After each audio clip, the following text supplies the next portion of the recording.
Bagaimana kabar Anda hari ini? Semoga Anda selalu dalam suasana yang menyenangkan dan selalu bergairah dalam melangkah dan melaksanakan berbagai aktivitas hari ini.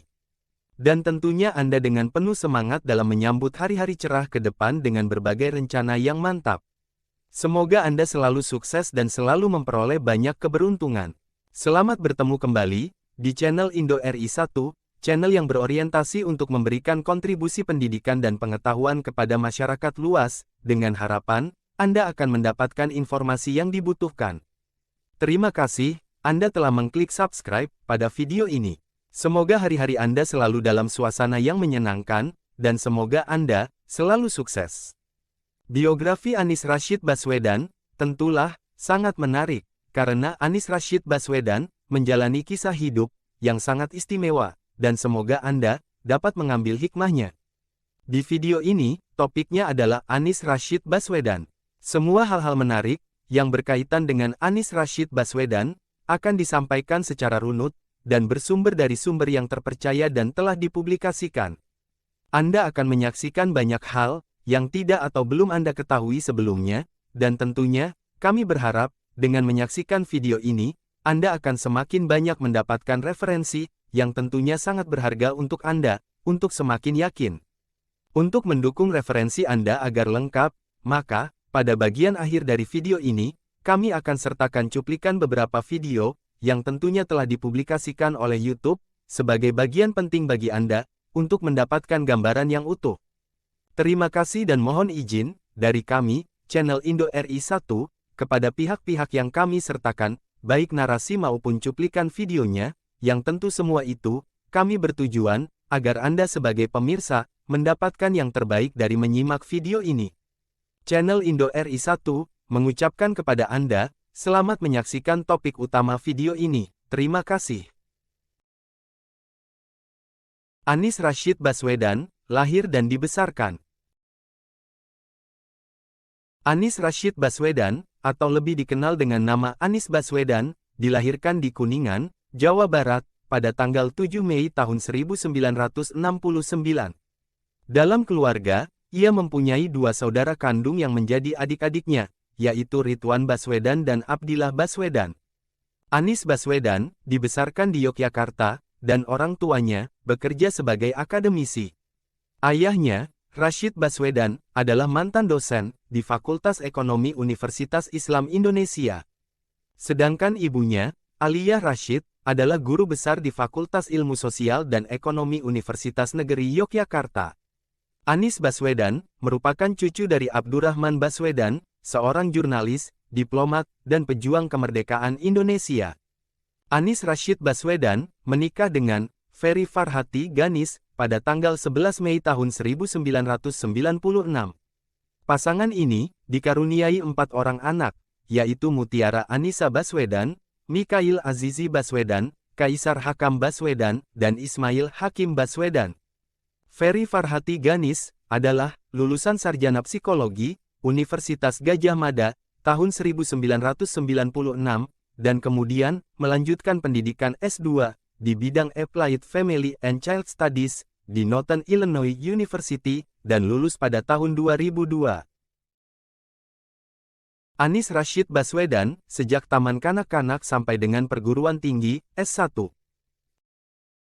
Anies Baswedan mulai mengenyam pendidikan awal pada usia 5 tahun, dan bersekolah di Taman Kanak-Kanak Masjid Syuhada, Kota Yogyakarta. Menginjak usia 6 tahun, Anies bersekolah di SD Negeri Percobaan 2, Kabupaten Sleman. Di masa kecilnya, Anies dikenal sebagai anak yang mudah bergaul, dan memiliki banyak teman. Setelah menyelesaikan jenjang sekolah dasar, ia melanjutkan ke jenjang sekolah menengah pertama, dan diterima di SMP Negeri 5 Yogyakarta. Anies bergabung dengan organisasi siswa intrasekolah, atau disingkat OSIS, di sekolahnya dan menduduki jabatan pengurus bidang hubungan masyarakat. Anies juga pernah ditunjuk menjadi ketua panitia tutup tahun semasa sekolah menengah pertama. Setelah menyelesaikan pendidikan di jenjang sekolah menengah pertama, Anies meneruskan pendidikannya di SMA Negeri 2 Yogyakarta. Dia tetap aktif berorganisasi, sehingga terpilih menjadi wakil ketua OSIS, dan mengikuti pelatihan kepemimpinan, bersama 300 pelajar ketua OSIS seluruh Indonesia. Alhasil, ia terpilih menjadi ketua OSIS seluruh Indonesia pada tahun 1985. Pada tahun 1987, dia terpilih untuk mengikuti program pertukaran pelajar AFS, dan tinggal selama setahun di Milwaukee, Wisconsin, Amerika Serikat. AFS adalah singkatan dari American Field Service yang berpusat di kota New York, Amerika Serikat. AFS adalah lembaga yang mendukung kolaborasi global antar pemuda-pemudi berbagai negara melalui program-programnya. Sekembalinya ke Yogyakarta, Anies mendapat kesempatan berperan di bidang jurnalistik. Dia bergabung dengan program Tanah Merdeka di Televisi Republik Indonesia Cabang Yogyakarta dan mendapat peran sebagai pewawancara tetap tokoh-tokoh nasional. Menginjak jenjang perguruan tinggi, Anies diterima di Fakultas Ekonomi Universitas Gadjah Mada atau UGM Yogyakarta pada tahun 1989. Dia tetap aktif berorganisasi, bergabung dengan Himpunan Mahasiswa Islam, dan menjadi salah satu anggota Majelis Penyelamat Organisasi Himpunan Mahasiswa Islam, Universitas Gadjah Mada. Anies menjabat sebagai Ketua Senat Mahasiswa di fakultasnya, dan ikut membidani kelahiran kembali Senat Mahasiswa, setelah dibekukan oleh Kementerian Pendidikan dan Kebudayaan. Anies terpilih menjadi Ketua Senat Universitas, melalui Kongres pada tahun 1992, dan membuat beberapa gebrakan dalam lembaga kemahasiswaan. Anies membentuk Badan Eksekutif Mahasiswa sebagai lembaga eksekutif dan memposisikan Senat sebagai lembaga legislatif yang disahkan oleh Kongres pada tahun 1993. Masa kepemimpinannya juga ditandai dengan dimulainya gerakan berbasis riset, sebuah tanggapan atas tereksposnya kasus Badan Penyangga dan Pemasaran Cengkeh. Dia turut menginisiasi demonstrasi melawan penerapan sistem dana sosial berhadiah pada bulan November tahun 1993 di Yogyakarta. Anies Rashid Baswedan, semasa S2. Pada tahun 1993, Anies mendapatkan beasiswa dari Japan Airlines Foundation untuk mengikuti kuliah musim panas di Universitas Sophia, Tokyo, dalam bidang kajian Asia. Beasiswa ini, ia dapatkan setelah memenangkan sebuah lomba menulis, bertemakan lingkungan. Hingga pada akhirnya, Anies lulus dari Universitas Gadjah Mada, UGM, tahun 1995. Setelah lulus kuliah, Anies bekerja di Pusat Antar Universitas Studi Ekonomi, Universitas Gadjah Mada, sebelum mendapat beasiswa Fulbright, dari American Indonesian Exchange Foundation, atau Yayasan Pertukaran Pelajar Indonesia Amerika, untuk melanjutkan kuliah masternya dalam bidang keamanan internasional dan kebijakan ekonomi di School of Public Affairs, Universitas Maryland, pada tahun 1997. Ia juga dianugerahi William P. Coulter Fellowship di Universitas Maryland dan lulus pada bulan Desember tahun 1998. Sebagaimana dikutip dari website Universitas Maryland, William P. Coulter Fellowship bertujuan antara lain mentransformasikan negara, bangsa dan dunia dengan mendidik siswa yang berprestasi dan terlibat untuk menjadi pemimpin masa depan kita. Anies Rashid Baswedan, semasa S3. Sesaat setelah lulus dari Universitas Maryland, Amerika Serikat, Anies kembali mendapatkan beasiswa untuk melanjutkan kuliahnya dalam bidang ilmu politik di Northern Illinois University, Amerika Serikat, pada tahun 1999. Dia bekerja sebagai asisten peneliti di Office of Research, Evaluation, and Policy Studies di kampusnya dan meraih beasiswa Gerald S. Marianoff Fellow. Beasiswa Gerald S. Marianoff Fellow adalah penghargaan yang hanya diberikan kepada mahasiswa Northern Illinois University yang berprestasi dalam bidang ilmu politik yang diberikan sejak tahun 2004. Disertasinya berjudul Regional Autonomy and Pattern of Democracy in Indonesia, menginvestigasi efek dari kebijakan desentralisasi terhadap daya respon dan transparansi pemerintah daerah serta partisipasi publik. Dia lulus pada tahun 2005. Anies Rashid Baswedan, semasa menjadi Rektor Paramadina.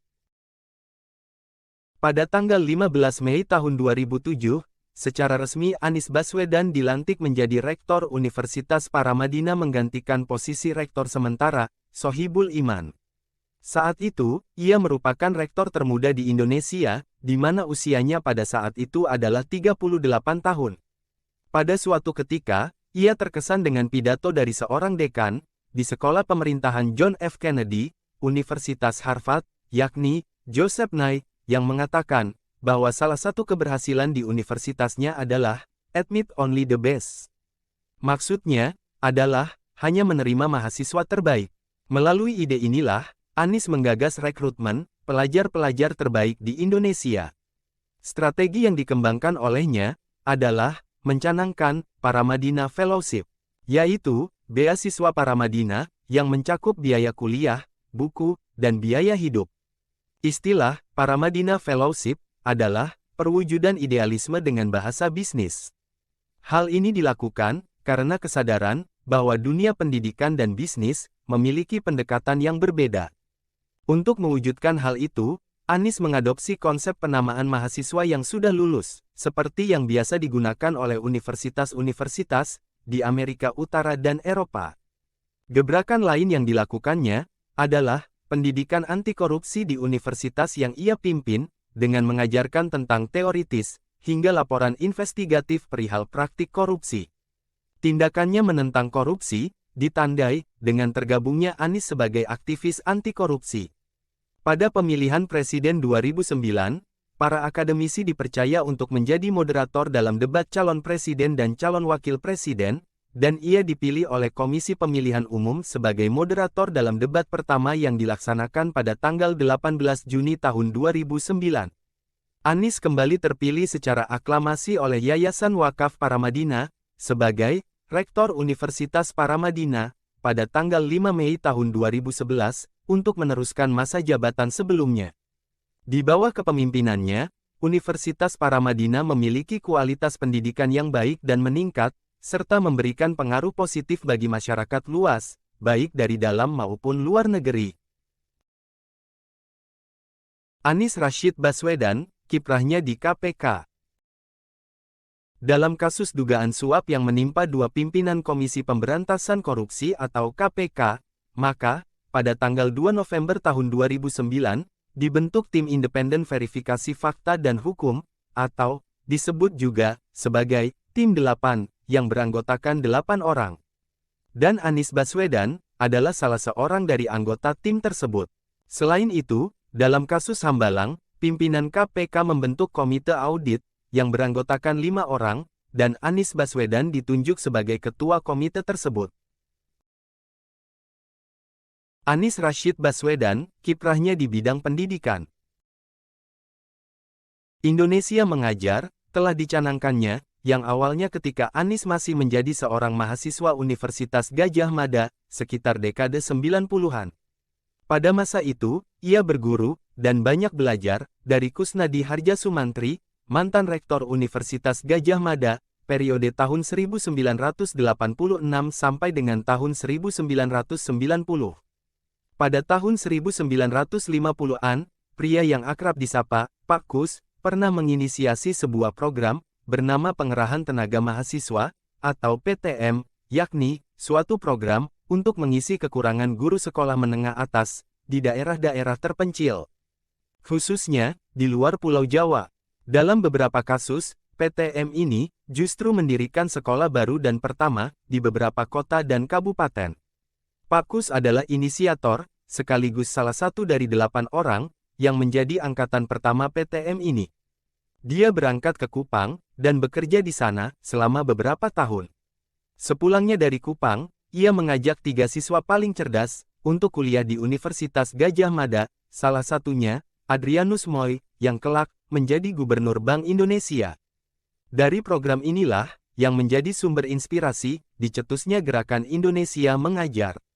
Di saat mendapatkan beasiswa melanjutkan kuliah di Amerika Serikat, Anies tinggal, belajar, dan bekerja di sana, dan ini membuatnya memahami bahwa anak-anak Indonesia membutuhkan kompetensi kelas dunia untuk bersaing di lingkungan global. Selain itu, anak muda Indonesia perlu memiliki pemahaman empatik yang mendalam. Atas dasar pemikiran itu, maka mulai muncul ide besarnya, yaitu untuk menggelorakan Indonesia Mengajar. Konsep dasarnya mulai terumuskan pada pertengahan tahun 2009. Ketika itu, Anies mendiskusikan dan menguji idenya dengan berbagai pihak. Gagasan ini kemudian siap diluncurkan ketika beberapa pihak berkenan menjadi sponsor. Proses untuk merancang dan mengembangkan konsep Indonesia Mengajar pun dimulai pada akhir tahun 2009 dengan membentuk tim kecil yang kemudian berkembang hingga menjadi sebuah organisasi. Oleh karena itu, Anies pun dinobatkan sebagai pemimpin dari Yayasan Gerakan Indonesia Mengajar. Menurut Anies, keterlibatannya dalam Gerakan Indonesia Mengajar bukanlah semata-mata untuk modal politiknya. Selain Indonesia Mengajar, Anies juga menggagas Gerakan Turun Tangan sebagai sebuah usaha dalam mengajak seluruh masyarakat Indonesia untuk terlibat, melunasi janji kemerdekaan, dan mendorong orang baik mengelola pemerintahan. Maka dari itu, gerakan ini turut aktif dalam kegiatan sosial dan politik dengan mengupayakan keterlibatan anak-anak muda.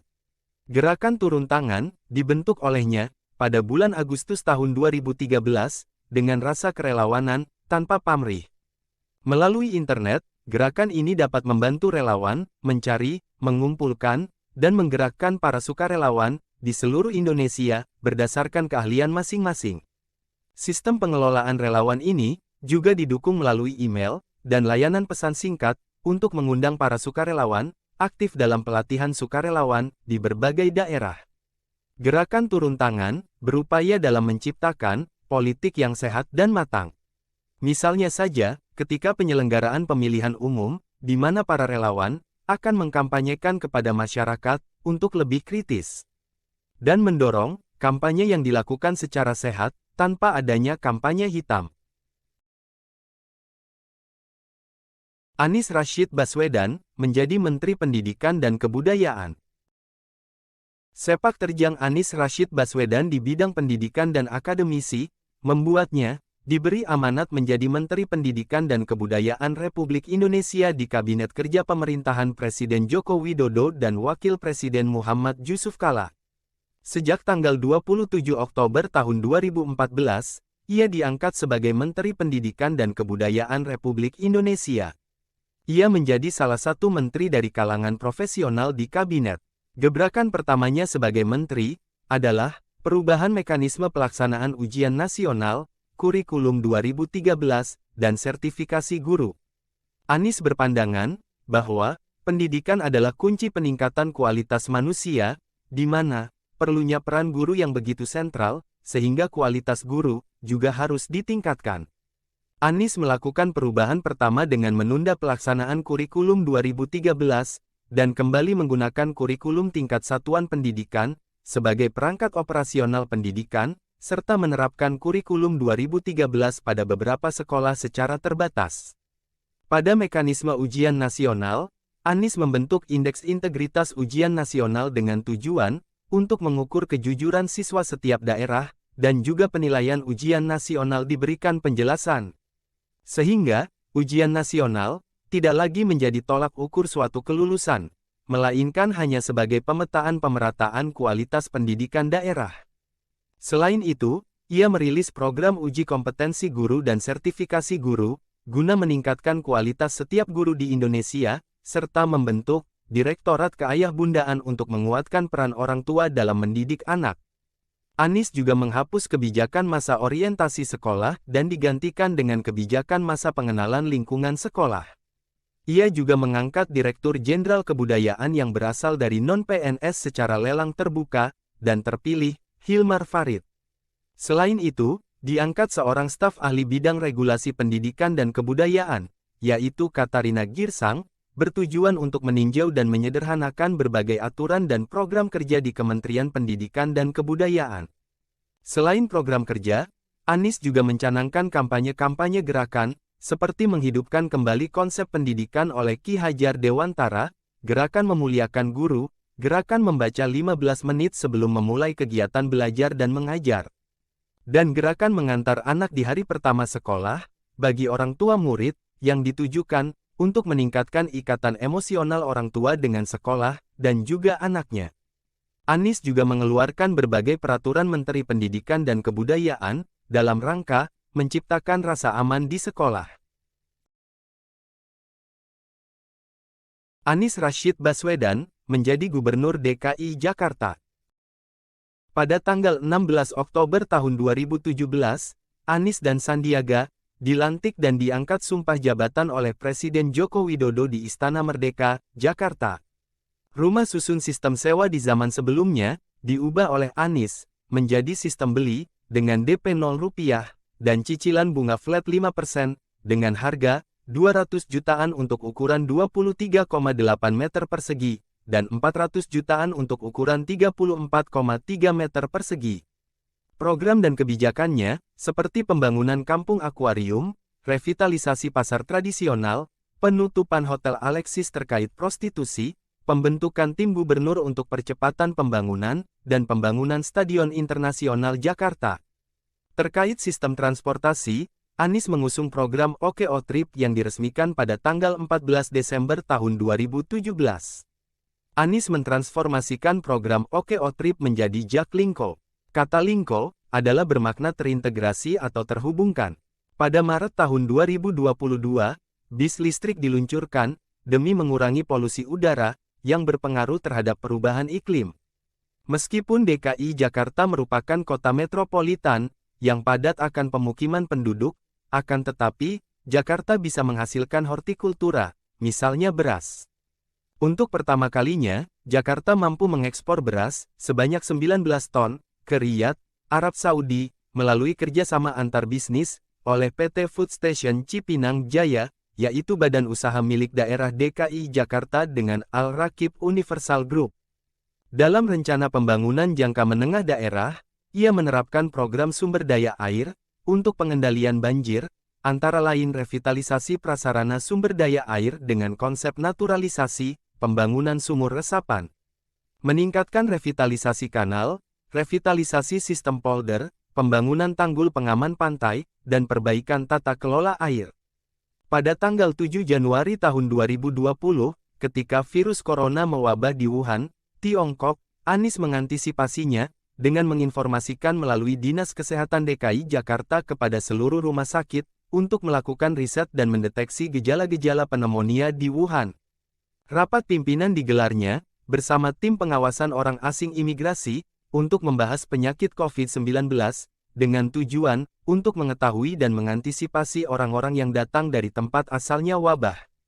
Pada Februari tahun 2020, Pemprov DKI melakukan pemantauan atas orang yang memiliki gejala radang paru-paru yang kemudian disebut COVID-19. Sebab selama Januari tahun 2020, orang dalam pemantauan atau pasien dalam pengawasan jumlahnya terus bertambah. Setelahnya, Anies menerbitkan Instruksi Gubernur Nomor 16 Tahun 2020 tentang peningkatan kewaspadaan terhadap risiko penularan infeksi coronavirus disease atau COVID-19. Pembatasan sosial berskala besar atau PSBB pertama kali diterapkan oleh pemerintah Provinsi DKI Jakarta, sekaligus PSBB pertama yang diberlakukan di Indonesia. Anies Rashid Baswedan pasca Gubernur DKI Jakarta. Meski sempat digadang-gadang mengajukan diri menjadi calon presiden, Anies memutuskan tidak maju dalam pemilihan presiden 2019 dan tetap kukuh memegang jabatan Gubernur Daerah Khusus Ibu Kota Jakarta selama masa jabatannya belum selesai. Menurut pengakuannya, pada 2018, ia sempat ditawarkan untuk menjadi calon presiden hingga calon wakil presiden, namun tawaran itu ditolaknya. Pada tanggal 16 September tahun 2022, Anies menyatakan kesiapannya. Setelah itu, Partai Nasdem secara resmi mendeklarasikan Anies sebagai calon presiden, dan dia diberikan kewenangan untuk menentukan calon wakil presidennya sendiri. Anies Baswedan memiliki perspektif dari pembukaan Undang-Undang Dasar Negara Republik Indonesia tahun 1945, bahwa negara ini bukan hanya sedang bercita-cita melainkan sedang berjanji. Menurutnya, Indonesia dibangun dengan ikatan janji, ia menyebutnya janji kemerdekaan. Janji kemerdekaan itu, diantaranya, janji perlindungan, kesejahteraan, pencerdasan, dan peran global, pada setiap anak bangsa. Selain itu, ia berpandangan, bahwa masih banyak masyarakat, yang belum dilunasi janji kemerdekaannya. Baginya, pelunasan janji itu tidak hanya tanggung jawab konstitusional negara dan pemerintah, melainkan tanggung jawab moral setiap anak bangsa, yang telah mendapat pelunasan janji, yakni, telah terlindungi, tersejahterakan, dan tercerdaskan. Untuk melunasi janji kemerdekaan tersebut, maka Anies memiliki beberapa pemikiran dan inisiatif yang ia wujudkan dengan beberapa pihak yang bersama-sama bersedia turun tangan. Salah satu janji kemerdekaan yang banyak mendapat perhatian saat ini adalah soal janji perlindungan untuk setiap warga negara. Hal ini terkait dengan beberapa tindakan yang mendiskriminasikan minoritas. Menurut Anies, Indonesia dirancang untuk melindungi setiap warga negara. Ia mengilustrasikan republik ini sebagai sebuah tenun kebangsaan yang dirajut dari kebinekaan suku, adat, agama, keyakinan, bahasa, geografis yang sangat unik. Kekerasan atas nama apapun akan merusak tenun tersebut. Dalam soal perlindungan terhadap warga negara atas kekerasan yang kerap terjadi, menurut Anies Baswedan, harus dilihat sebagai warga negara menyerang warga negara lainnya, terjadi bukan soal mayoritas lawan minoritas. Menurutnya negara tidak bisa mengatur perasaan, pikiran, ataupun keyakinan warga negaranya. Namun, negara sangat bisa mengatur cara mengekspresikannya. Dialog antar pemikiran setajam apapun, boleh, namun begitu berubah jadi kekerasan, maka pelakunya berhadapan dengan negara dan hukum. Janji kemerdekaan untuk pencerdasan warga negara, diwujudkan Anies dalam beberapa inisiatif. Menurut Anies Baswedan selama 4 atau 5 dekade terakhir, pendidikan menjadi eskalator sosial ekonomi masyarakat Indonesia. Anies Baswedan menelurkan beberapa inisiatif pendidikan, yang menciptakan perubahan positif di masyarakat, antara lain Indonesia Mengajar, Indonesia Menyala, Kelas Inspirasi, dan Kualitas Manusia Indonesia. Salah satu janji kemerdekaan, adalah, janji berperan dalam tingkat global. Menurutnya, kesadaran yang saat ini diperlukan, adalah kesadaran melampaui Indonesia atau beyond Indonesia. Menurutnya, yang penting untuk dimiliki saat ini, adalah kompetensi yang bersifat global, dan pemahaman akan permasalahan akar rumput yang nyata terjadi di masyarakat. Istilah yang kerap ia kemukakan, adalah, grassroots understanding and world-class competence atau pemahaman akar rumput dan kompetensi, tingkat dunia. Demikianlah, biografi yang sangat menarik dan menakjubkan, perjalanan kehidupan, dari Anies Rashid Baswedan. Semoga Anda dapat mengambil hikmahnya. Berikutnya, Anda akan kami ajak, untuk melengkapi biografi dari Anies Rashid Baswedan, melalui beberapa cuplikan video, yang tentunya, telah dipublikasikan oleh YouTube, sebagai bagian penting bagi Anda, untuk mendapatkan gambaran yang utuh. Channel Indo RI 1, mengucapkan selamat menyaksikan tayangan berikutnya. Assalamualaikum warahmatullahi wabarakatuh. Good evening, good morning, everyone. The Honorable UN Secretary General, Mr. Antonio Guterres, fellow governors and mayors, ladies and gentlemen. It's a city government has a duty to provide livable living environment for its residents, and this include addressing climate change impact by making efforts to reduce cities' carbon emissions. Cities globally have done so by putting in place commitments and resources in establishing climate action plan and delivering actions in transportation strategies, building codes, promoting clean energy, and many, many more. So ladies and gentlemen, cities across the globe are taking bold actions. So is Jakarta.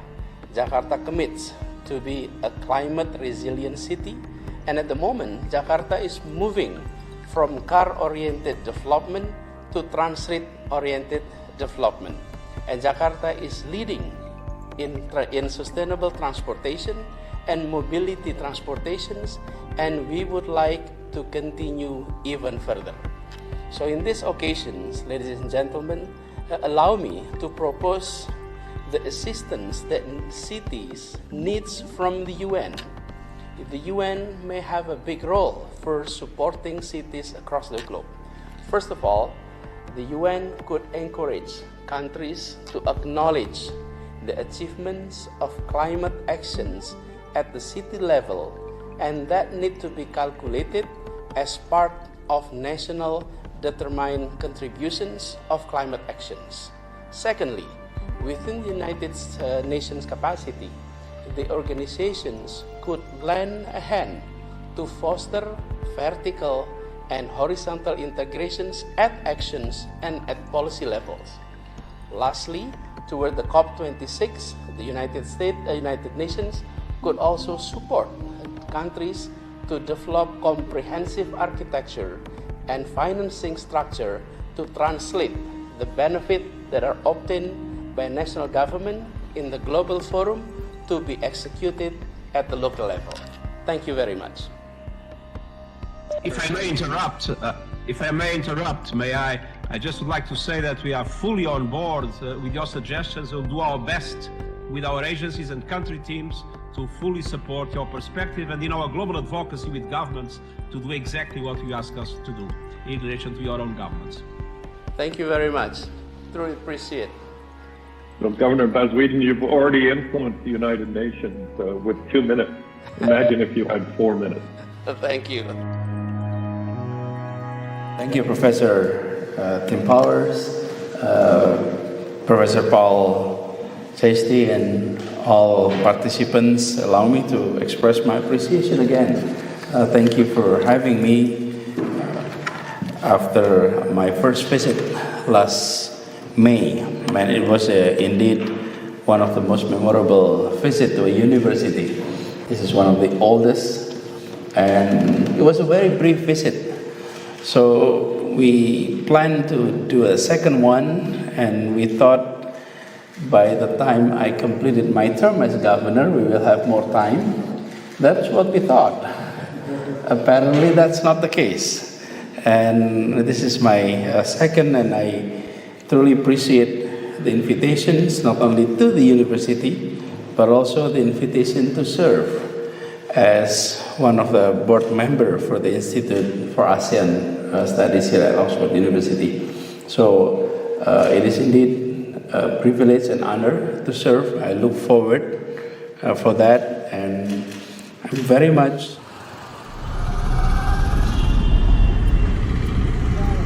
Greetings from Jakarta. I believe that the best way to understand a city is using its public transportation system. As the largest megacities in the southern hemisphere, we have 11 million people, and with our surrounding, we have no less than 30 million people. So our public transport system must meet the demand of a city that is enormous, lively, and hectic.